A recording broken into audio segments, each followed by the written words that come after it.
जिला पाकपतन सब तहसील नूरपुर के नवाही गांव चक 96D में महकमा ज़राअत की मुबैना मिलीभगत से रियाज कुम्हार नामी शख्स खाद ब्लैक्स में 2500 रुपये फी बोरी के हिसाब से फरोख्त कर रहा है। वाक़ये के मुताबिक 2 दिन पहले खाद से भरा ट्राला रात की तारीकी में चक 96D जा रहा था, जिसकी इत्तला थाना डलवरियाम पुलिस को मिली, जिस पर पुलिस ने खाद से भरे ट्राले को पकड़ लिया। महकमा ज़राअत को इत्तला करने पर महकमा मौके पर ना पहुंचा। बरवक्त महकमा ज़राअत की कार्रवाई ना करने की वजह से ट्राला छोड़ दिया गया। उसके बाद भी खाद की फरोख्त जारी रही। वीडियोस भी मंजर आम पर आई।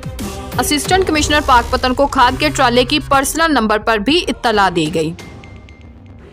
स्पेशल ब्रांच ने भी महकमा ज़राअत को रिपोर्ट की, लेकिन फौरी तौर पर कोई कार्रवाई भी अमल न लाई गई। खाद फरोख्त करने वाले मुकामी शख्स के पास ना तो कोई डीलरशिप है और ना ही कोई एग्रीकल्चर से रिलेटेड कोई शॉप है। फिर सवाल ये बनता है कि अभी तक इसके खिलाफ गैर कानूनी खाद फरोख्त करने की कार्रवाई क्यों नहीं की जा रही।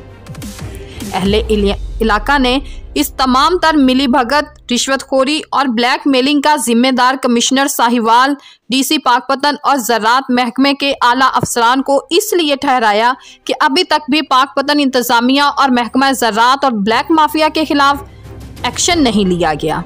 और अहले इलाका का वज़ीर आला पंजाब से इस मामले का फौरी सख्त नोटिस लेने और इस मामले की शफाफ इंक्वायरी के लिए कमीशन मुकर्रर करने का पुरजोर मुतालबा किया है।